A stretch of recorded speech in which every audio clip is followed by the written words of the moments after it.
Hello guys, welcome back to my YouTube channel values Mughal. उम्मीद करता हूँ आप सब खैरियत होंगे। मैं भी अल्हम्दुलिल्लाह अल्लाह के करम से ठीक हूँ। आप सबकी दुआएं हैं।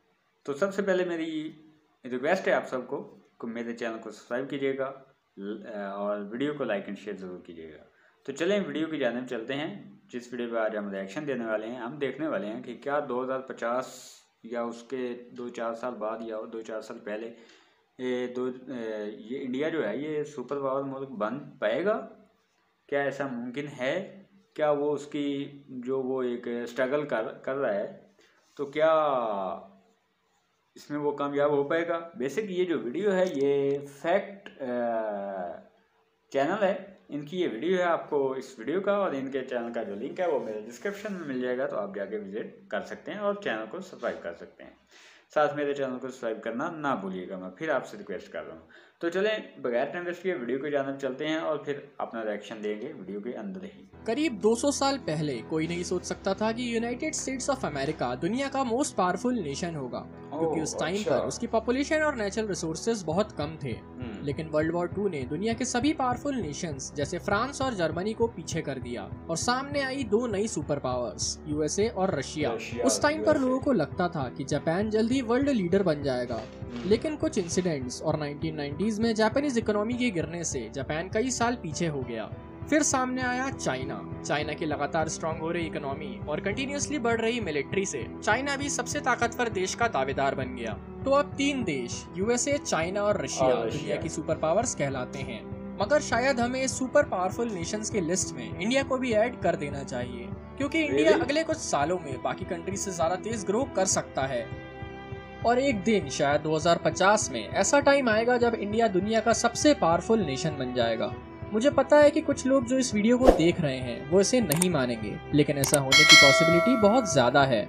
और इस बात को प्रूफ करने के लिए मैं आपको 8 रीजंस बताने जा रहा हूँ कि क्यों इंडिया 2050 तक दुनिया का सबसे पावरफुल देश बन जाएगा।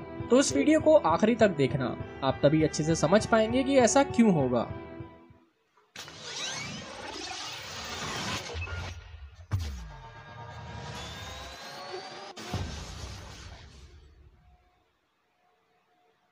Number 1, India's big army. 1.4 million active military personnel के साथ इंडिया की आर्मी दुनिया में सेकंड नंबर पर है। केवल चाइना की आर्मी में ही इंडिया की आर्मी से ज्यादा लोग हैं। अमेरिका की आर्मी तक इंडिया से छोटी है। हालांकि केवल ज्यादा लोग होने से ही आर्मी स्ट्रांग नहीं हो जाती, उनके पास ज्यादा फायर पावर भी होनी चाहिए। लेकिन बाकी डेटा को मिलाकर भी इंडिया एक बहुत बड़ी मिलिट्री पावर है। मिलिट्री एयरक्राफ्ट्स के मामले में इंडिया दुनिया में 4th नंबर पर है। इंडिया के पास टोटल 1100 फाइटर जेट्स हैं। और बैटल टैंक्स के मामले में इंडिया 6th नंबर पर है। इंडिया के पास टोटल 4500 फाइटिंग व्हीकल्स है। तो आप कैसे भी इसे देखें, इंडिया दुनिया की सबसे पावरफुल आर्मीज में से एक है और इंडिया की आर्मी लगातार और स्ट्रांग होती जा रही है। Number 2, nuclear nation. दुनिया की सारी कंट्रीज में से केवल 9 कंट्रीज ऐसी हैं जिनके पास न्यूक्लियर वेपन्स हैं और इंडिया उनमें से एक है। न्यूक्लियर नेशन होने की वजह से इंडिया को इंटरनेशनल अफेयर्स में कई बेनिफिट्स भी मिलते हैं। कोई भी कंट्री ऐसी कंट्री को अपना दुश्मन नहीं बनाना चाहती जिनके पास न्यूक्लियर वॉरहेड्स हैं। इसीलिए जिन कंट्रीज के पास न्यूक्लियर वेपन्स हैं वो दुनिया के सबसे डोमिनेंट नेशंस हैं। Number 3, economic growth. किसी भी कंट्री की करंट जीडीपी उस कंट्री की करंट पावर बताती है, और हाई इकोनॉमिक ग्रोथ का मतलब है कि फ्यूचर में वो कंट्री कितनी पावरफुल होने वाली है। इंडिया उन चुनिंदा कंट्रीज में से है जिसका करंट जीडीपी भी हाई है और जीडीपी बहुत तेजी से बढ़ भी रहा है। केवल चाइना और इंडिया दुनिया की ऐसी कंट्रीज हैं जो दुनिया की 10 सबसे बड़ी जीडीपी वाली कंट्रीज हैं और जिनका ग्रोथ रेट भी 7% से ज्यादा है। और इंडिया की इतनी बड़ी इकोनॉमी और इकोनॉमिक ग्रोथ इसे एक दिन दुनिया की सबसे बड़ी सुपर पावर बनने में मदद करेंगी। Number 4, large scale. इंडिया की इतनी बड़ी पॉपुलेशन की वजह से इंडिया में सभी चीजें लार्ज स्केल पर होती हैं, मगर इससे इंडिया को थोड़ा खतरा भी है।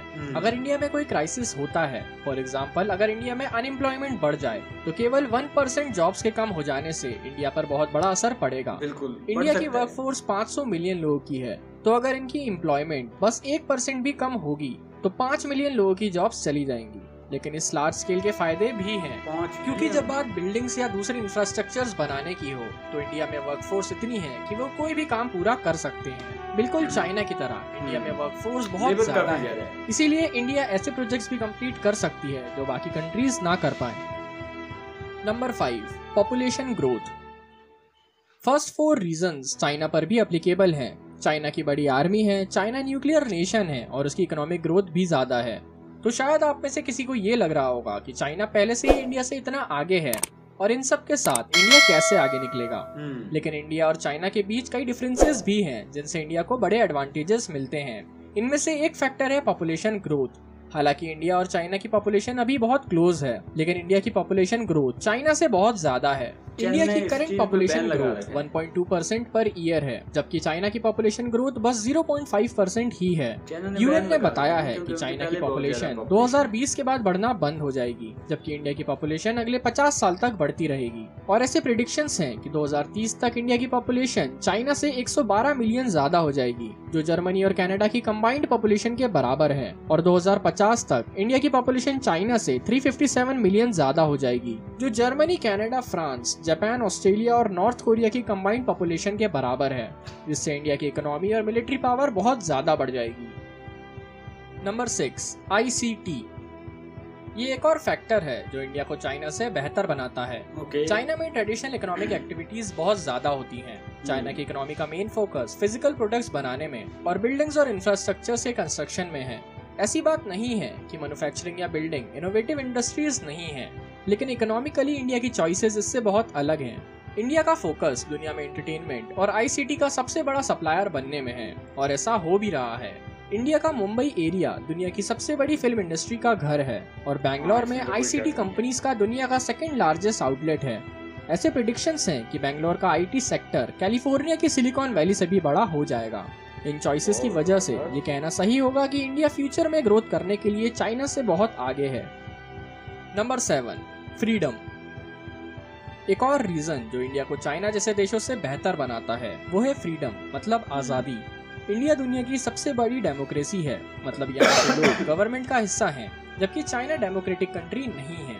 हालांकि अभी इंडिया गरीबी और करप्शन से लड़ रहा है, लेकिन इंडिया का economic model free market system पर बेस्ड है, इसीलिए इंडिया का इकोनॉमिक ग्रोथ रेट चाइना से ज्यादा तेजी से बढ़ रहा है। सोचिए अगर इंडिया के सभी लोग एकदम से अमेरिकन जितने अमीर हो जाएं, इससे इंडिया की इकोनॉमी USA से 4 गुना ज्यादा हो जाएगी।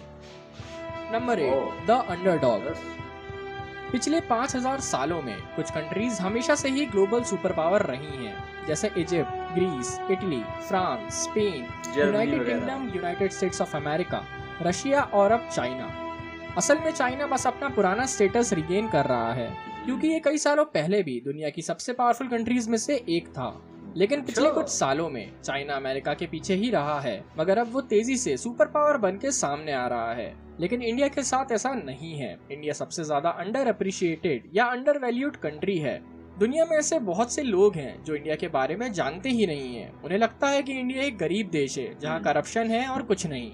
इसीलिए USA और चाइना का फोकस एक दूसरे पर है। ये दोनों देश एक दूसरे से कम्पीट कर रहे हैं और एक दूसरे को पीछे छोड़ना चाहते हैं, और अभी तक उन्होंने इंडिया को वर्ल्ड लीडर होने का कंपेटिटर नहीं माना है और न अगले 10 सालों तक मानेंगे। और इंडिया के लिए ये बहुत बेनिफिशियल भी है। इंडिया चुपचाप अपनी इकोनॉमी ग्रो कर रहा है, सोसाइटी को मॉडर्नाइज कर रहा है और मिलिट्री स्ट्रेंथ बढ़ा रहा है। 2025 तक India 3rd most powerful nation बन जाएगा, और तब तक इंडिया USA और चाइना के लिए इतना बड़ा हो जाएगा कि वो इसे नहीं दबा पाएंगे। क्या आपको ये सब नॉनसेंस लगता है, या आपको भी लगता है कि इंडिया जल्द वर्ल्ड लीडर बन जाएगा? प्लीज कमेंट करके हमें अपना गाइस वीडियो आपने देखी, काफ़ी हद तक तो मुझे लगता है कि इंडिया आने वाले सालों में जिस तरह से वो एक उनकी इकॉनमी जा रही है, वो काफ़ी हद तक मतलब कि वो तरक्की याफ्ता ममालिक के लिस्ट में जा रहा है बिज़नेस के लिहाज से, GDP के लिहाज से। तो वो सुपर पावर बनने के उसके चांस हैं 2050 के करीब राउंड अबाउट।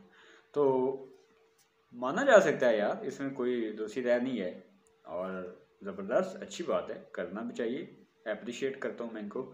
बाकी उम्मीद करता हूँ वीडियो पसंद आई है। वीडियो अच्छी लगी है तो वीडियो को लाइक एंड शेयर जरूर कीजिएगा, चैनल को सब्सक्राइब करना ना भूलिएगा। तो मिलते हैं नेक्स्ट वीडियो में, तब तक अपना और अपनी फैमिली का ख्याल रखिएगा। अल्लाह हाफिज़।